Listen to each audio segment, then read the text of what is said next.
I attended a 50th wedding anniversary last weekend, and it was really a lovely affair, very formal, not in terms of tuxes, but certainly I wore a suit and a tie. And this beautiful couple were celebrating 50 years together. And when I asked the couple their secret to staying married that long, they replied, "Oh, we ignore one another."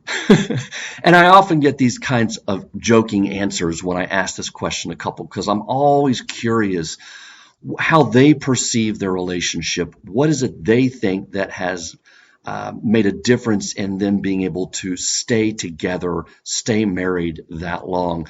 But as with most funny quips, they usually give back. Eventually, the laughter subsides. And when I drill down a little bit deeper, I then begin to uncover more serious answers. So I usually get answers like, well, we worked at it, or we compromised, or we gave each other room to grow, and we gave each other grace for mistakes and forgiveness for hurts, and so on and so forth. And I'm always so curious because those are good answers. I like those. We worked at it, we compromised, but I'm always curious to know, and to me it beckons further questions. Worked at what? Compromised on what? Gave each other space to grow and forgive what? What was going, what's the substance that you're working at? And this question for me leads into our topic today. How do we balance different attachment needs in our relationship? I can tell you that this is the bulk of the work that I do. And in my opinion, it is by far the bulk of the work of what couples do in their relationship. So when they're saying we worked at it, to me, what they're often saying is, well, we had to figure out how to meet each other's attachment needs when we couldn't always show up for each other, but were in need of that. When there was too much of the other person and we needed space, or too little of the other person and we needed that connection. And that balance of those different relational needs is much of what they worked at. So that's what we're going to talk about today, how to balance different attachment needs. Let's get started. Welcome to Trauma-Free Relationship, a podcast that provides support and guidance to help heal the wounds of attachment trauma. Whether you find yourself struggling with unresolved issues in the past or have experienced trauma in your current relationship, our goal is to provide accurate, scientifically informed information, as well as the tools to help you create a secure connection between you and your partner. And here's your host, Tom Phil. Okay, so what we're talking about here, to me, is the number one issues couples have that they most often bring into therapy. If past trauma has formed an insecure attachment style in one or both partners, meaning they tend to organize their relational needs around anxious or avoidant or disorganized attachment style, and their partner is organized differently, as we often see, then this sets up an automatic push and pull style of relating to one another, or what we would call a pursue withdraw. It also goes by some other names, demand and defend, criticize and blame and protect. So there's different types of cycles, but this cycle that one person is seeking more closeness and the other partner is needing more space or feeling overwhelmed by that automatically sets up this negative feedback loop for both partners in what they're hearing. So this is the question we're asking ourselves today, how do we figure out in a relationship how to have any kind of balance, how to have any kind of meeting in the middle, if you will, for our different attachment needs. And I'll save you the suspense now. The long story short is this is not an easy fix. To me, when couples have been married a long time, it's because somehow they've been able to emotionally negotiate when they need each other and show up for each other in those moments, and when they also need room to express their individuality, room to grow and try on different personas and get involved in different things and live out their own authentic way of being in the world. So that balance, I think, is very tricky, and it's not uncommon. We see this a ton in relationships where couples are trying to work out the level of closeness and connection versus the level of distance between the two. So, as I said, this is not an easy fix. In my opinion, it is the bulk of the work that couples do, not only in therapy with me, but also in the work in their own relationships themselves.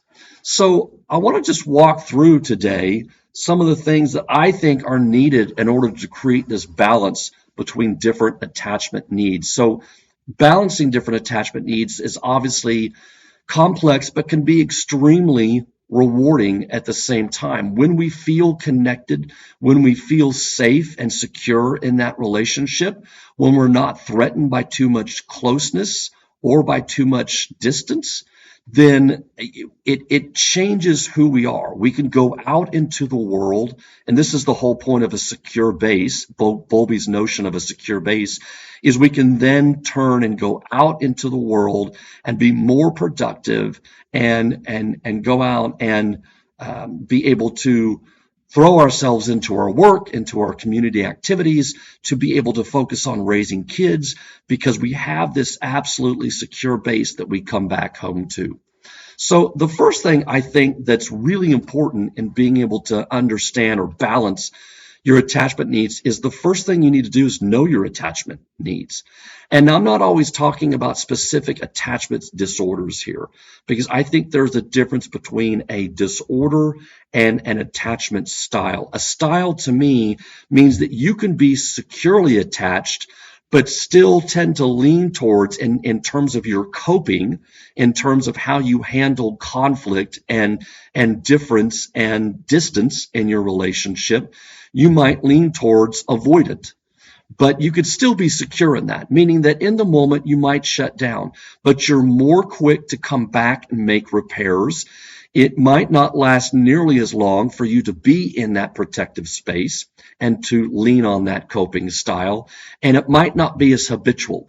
In other areas, you might end up being more anxious, for example, around the sexual cycle.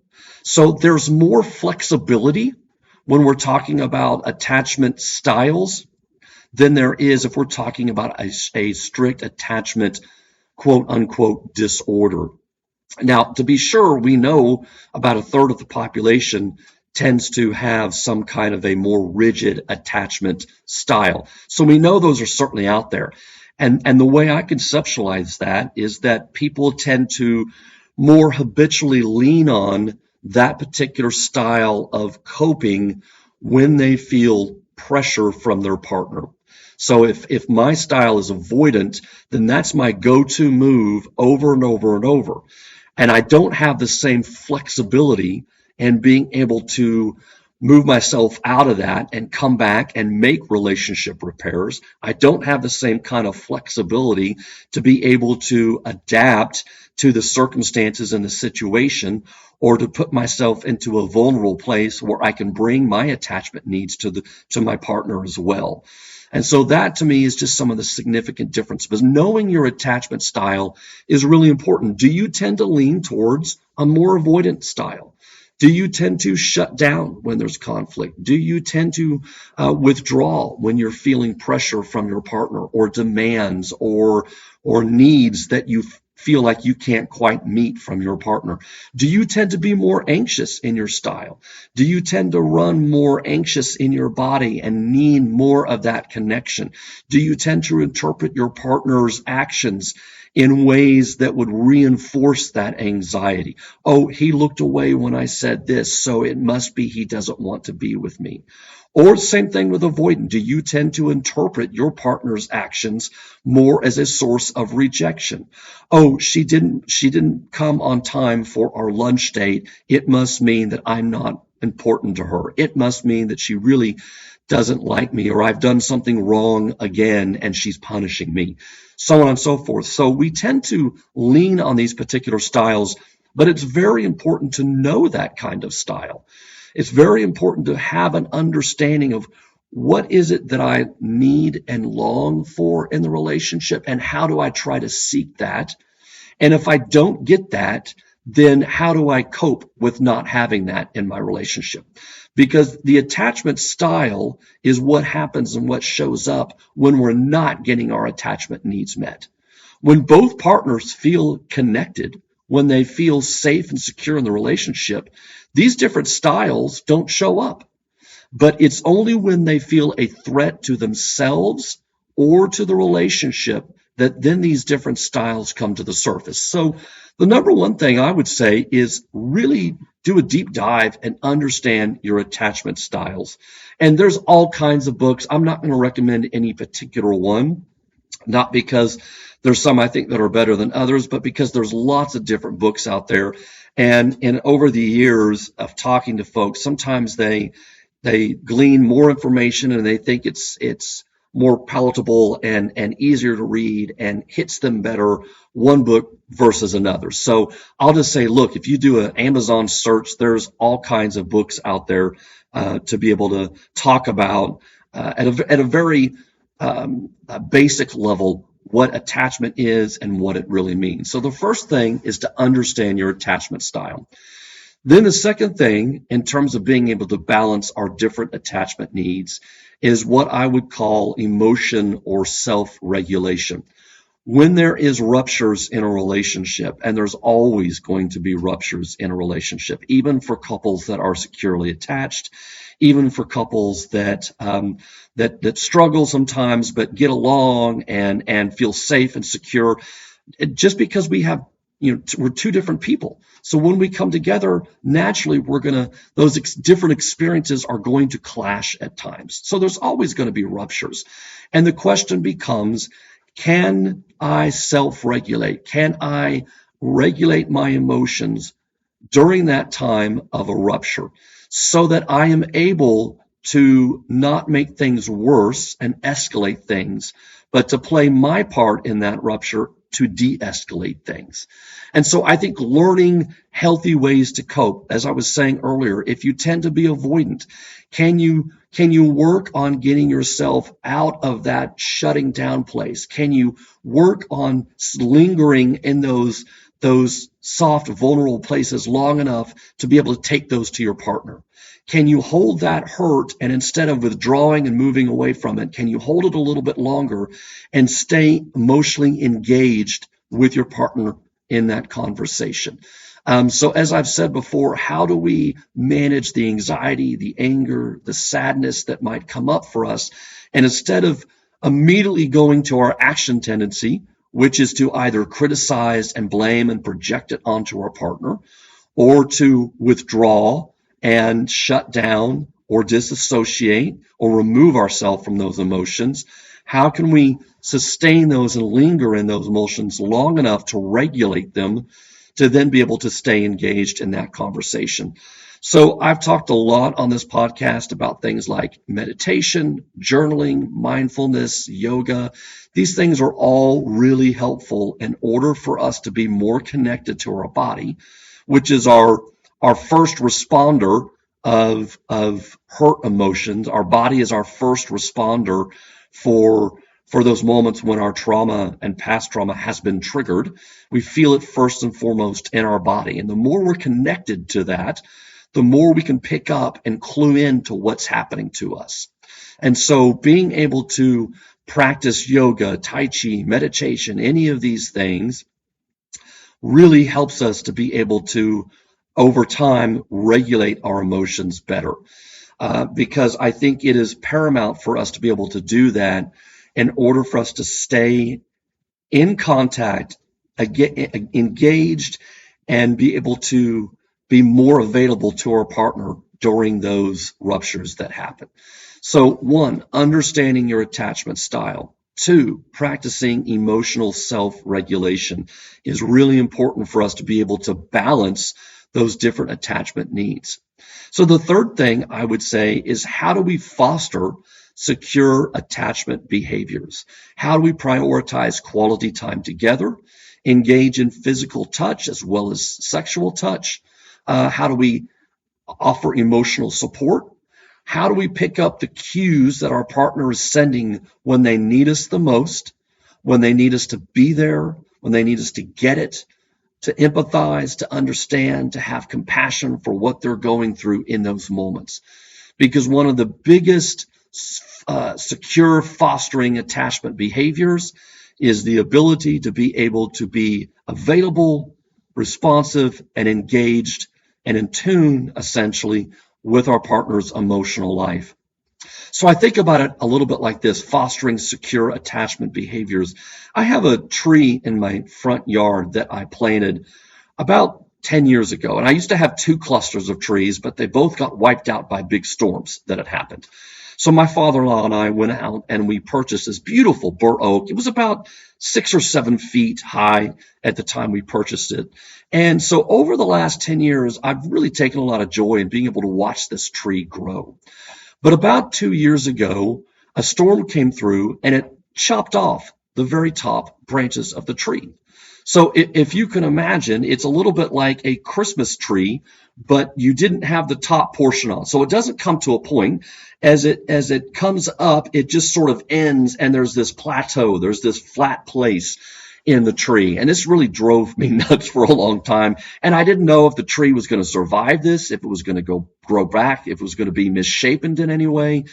But what happened over time, and this is absolutely remarkable, 2 branches from 2 separate limbs started growing up towards the top of the tree. And as they were growing towards the sunlight, they actually became intertwined within themselves. And so over the years, these 2 separate branches from 2 separate limbs have actually intertwined around themselves to create the top of the tree, which now looks like a beautiful tree, and it goes to a point like you would expect a tree to do. And it actually has created a stronger limb than one limb would be. So I think about this a little bit like fostering secure attachment behaviors. When 2 people come together and they can intertwine themselves together, they actually can create a stronger oneness, if you will, than they are when they're 2 separate branches. So fostering secure attachment behaviors means that we're twining ourselves around each other, growing towards the sunlight to get that nurturance, that emotional nurturance we need from each other in order to continue our growth as human beings. And in doing so, we actually create a stronger unity together than we do if we were alone. So the last thing I want to say is, how do we balance different attachment needs? Is to be able to respect each other's individual needs, to be able to recognize the needs for closeness and independence, and that they may differ from your partner. We need to be able to embrace individual differences and to be able to create space for both connectedness and individual pursuits. So just like those 2 separate branches that started out growing towards the sunlight that they needed for their own growth, eventually knew the wisdom somehow in coming together and looping around each other, and in doing so created a stronger top of the tree and stronger branches than they would individually by themselves. So I think being able to balance these individual differences means we have to be secure enough in ourselves and be able to self-soothe. So when our partner can't or is unable to show up for us, we can have some kind of understanding around that because we're able to self-soothe ourselves. We have some kind of grace we can give them. Now, I'm not talking about absolutely crucial moments when we are traumatized and need our partner to show up, because that can actually create an attachment injury. So that to me is different, but I'm talking about the smaller moments of life. I'm talking about when my partner comes to me and I'm in the middle of something and I ask them to wait just a minute. Those little small moments sometimes of understanding, oh, okay, I'll come back, or hey, come find me when you got a free moment. Little moments like that can go a long way in a relationship when we have that kind of understanding, as opposed to demanding, no, you need to pay attention to me right now. And so those small moments can create a sense of security and safety within the relationship when we're able to respect the individual differences we need over time. So being able to balance different attachment needs is what I think the actual work of what couples are doing in the relationship over time.